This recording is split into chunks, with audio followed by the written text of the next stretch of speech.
situation is. Also at this time, principles matter.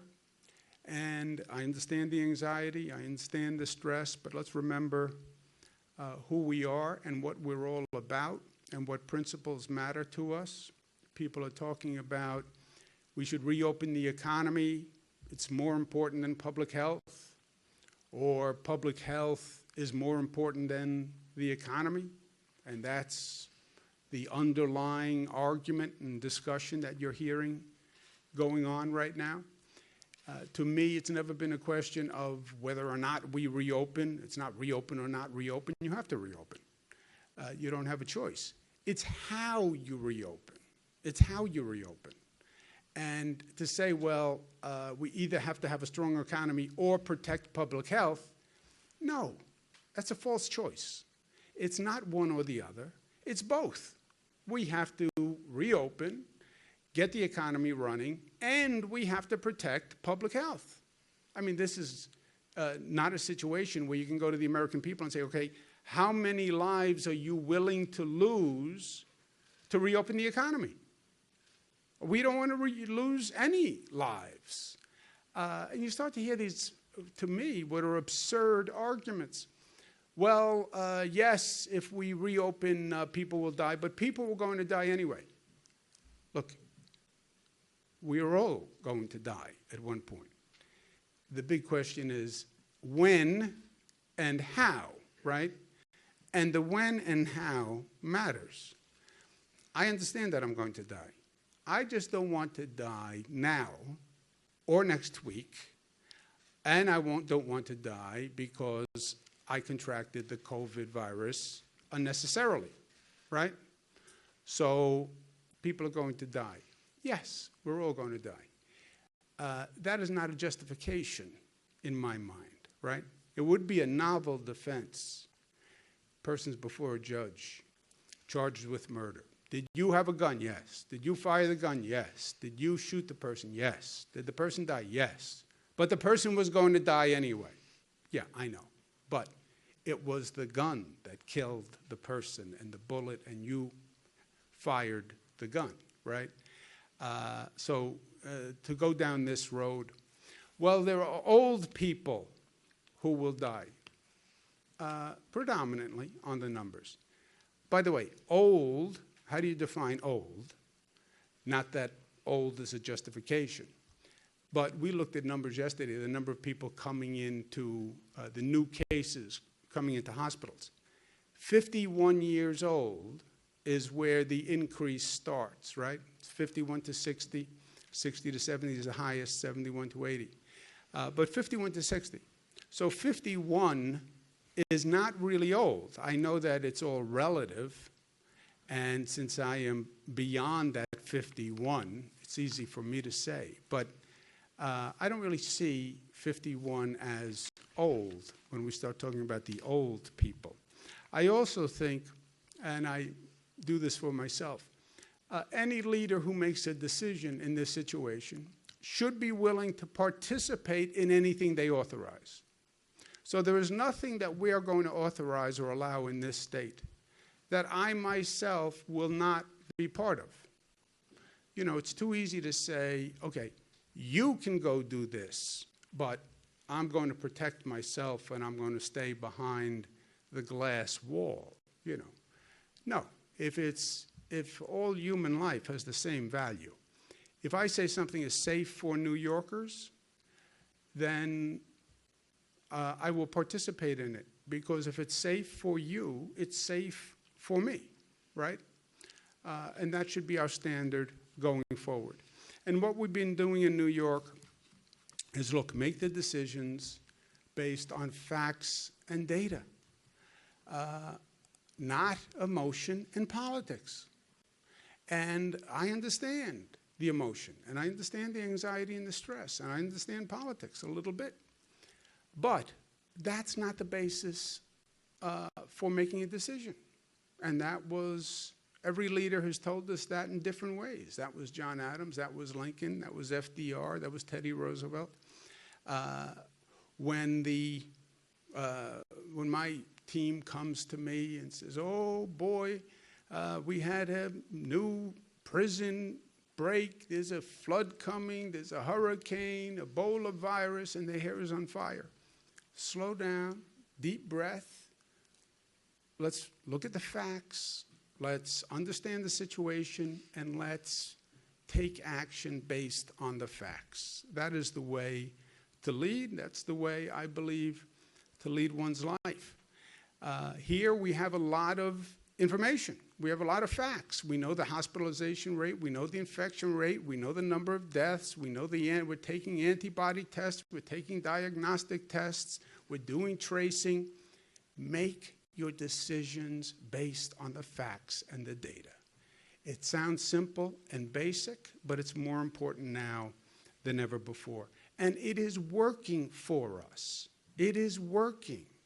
That's not just me saying that because I'm the governor. You look at what's happening in New York and look at what's happening in the rest of the nation.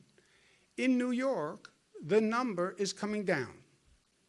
And it's coming down dramatically. You take New York out of the rest of the nation's numbers, the rest of the nation is going up, and we're coming down. So what we're doing is working. And when it's working, stay the course. Quote attributed to Winston Churchill, if you're going through hell, keep going. And that's what we're doing. We're going through hell, but what we're doing is working, so we're going to keep going. Because we are New York tough, smart, disciplined, united, and loving. Questions? Yes, a question about, you began the briefing with the term like high anxiety. And what seems to really increase that is when we think about a second wave later. And you look at people who are concerned, maybe if they're diehard big city people, for the first time in their lives they're thinking, maybe I want to go to the suburbs. This individual family decision. But what do you tell folks like that? Or someone in your own family would be like, I think I'm going to leave the city and try something new. And if that becomes a trend, I'm putting it way out there, but what do you think is your advice, hope, or thoughts on a possible exodus or flight? Yeah. Look, you're right. High anxiety, emotions are high. Unfortunately, often when emotion is high, logic is low, right?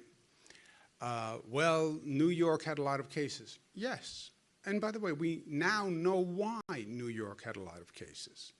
It has nothing to do with New York. First of all, this was a national issue. I'm going to leave New York. Oh, yeah, and go where that didn't have COVID cases? Suburbs, Westchester had them, Long Island had them, other cities, LA had them, Chicago had them. Okay, well, New York had more. Yes, but we know why. It had nothing to do with New York. It had to do with the fact that all the experts missed a very important fact that while we were all watching China and talking about China and doing a China travel ban, the virus had already gotten on a plane in China and went to Europe and had infected people in Europe, and then people from Europe were coming to New York because that's where the flights come. 2 million people came from Europe, February, March, and nobody was stopping European travel. Nobody was screening Europeans coming in through the airports. Nobody said to New Yorkers, by the way, any European traveler, any person from Italy, from the UK, from Germany, they may have the COVID virus. Nobody said anything. So we had 2 million passengers from Europe. Everybody's still talking about China. We do the China travel ban. We're screening people from China. But meanwhile, it came through Europe. Millions of people came from Europe. And we had no idea. We had no idea. That's why the number of cases in New York are so high. They're now looking at people who came from Europe, came into JFK or Newark, but then took a connecting flight and went to another city. And they think the whole East Coast may have seen cases come from Europe. The China flights were going more to the West Coast. But the European flights came to the East Coast. Had nothing to do with New York. Now, once the virus is in New York, any place of density is where this virus takes off. Any place of density. So any place, you look at the meat processing plants now, right, that are in Midwest parts of the country, southern parts of the country. Well, they're a problem. No, it has nothing to do with a meat processing plant. Or we have a hotspot now in an agriculture facility in upstate New York. It has nothing to do with meat or agriculture. It's the density. That's what happened in Westchester here at the New Rochelle, the first hotspot in the United States. What did it have to do with New Rochelle? Nothing. It was the density. It was a person who went to a gathering with 200, 300 people. It's the density. So yes, in New York, any dense situation, a meat processing plant, an agriculture plant, city of Chicago, city of New York, once it gets into density, it's going to increase. But why here? Because of the flights from Europe, and nobody knew, and nobody told us, and nobody stopped it. Also, post 9/11, you went through this situation in New York where people asked that question. Well, maybe New York is a target. No, we weren't the only place attacked in 9/11, but it was highly impactful here. We lost a lot of lives. People said, well, maybe New York is a target. Yeah, but that lasted for a very short period of time. And look, New York then came back downtown better than ever before. And we're going to do the same thing here. Governor, you spoke about a couple of initiatives to help struggling out-of-work New Yorkers, including extending rent relief. What is your message to those New Yorkers, and who's hiring in the state? Well, we get to May 15th. May 15th is when what's called the pause, P-A-U-S-E order, the close down order expires. And then we'll look at different regions in the state by the data to see if they're in a position to start reopening, and we'll start with construction, manufacturing, et cetera. So you will see the economy start to reopen on a regional analysis, and again, not a floodgate, but it will start so we can watch what's happening and calibrate, because we don't want to see those numbers go the other way. But in the interim, look, everyone is just making do, and everyone has hardships, et cetera. We just want to make sure that those people who are most vulnerable are protected, right? And one of the greatest vulnerabilities is I'm not working, I can't pay my rent. I can't pay my rent, I can't feed my family. Okay, we have to make sure that those people are protected. Nobody can be evicted because of non-payment of rent, so let's take that issue off the table. We have to make sure everyone has food to feed their family. We're doing that through a number of ways, subsidy programs, et cetera, and last resort, these food banks that we're talking about today. But the number one issue that people talk to me about probably is rent and fear about being able to pay their rent. And this just takes that issue off the table until August 20th. Well, what happens on August 20th? You know what? I can't tell you what's going to happen 2-3 months down the road, but I can tell you whatever happens, we will handle it at the time. And that's what we've been doing with this situation all along, literally in 2-week increments. This is unlike anything we've seen before, so I'm not going to sit here and say I have a crystal ball and I'm going to tell you what's going to happen in a month or 2 months. And anyone who tells you that, I think I would question that person seriously, because there has been no one who has gotten this right from the time it started. Take one more? Well, I don't want to take too many questions, but about the rent relief and the landlords who would say they've got to pay the mortgage. I get it. I get it. That's a trade-off. Look, none of these decisions are easy. None of these decisions are easy. And you're right. The landlord will say, okay, so now the tenant doesn't pay their rent, but I still have to pay the electric bill. I still have to pay the mortgage. That is true. That is true. And we're working on relief from the banks for the landlords also. And there are programs that the federal government's doing and the state is doing to make sure those banks also get relief so they don't have to do any foreclosures, and we stop the foreclosures on the landlords. But you're right. there is no doubt a trade-off between the tenant and the landlord. We're helping the landlords also.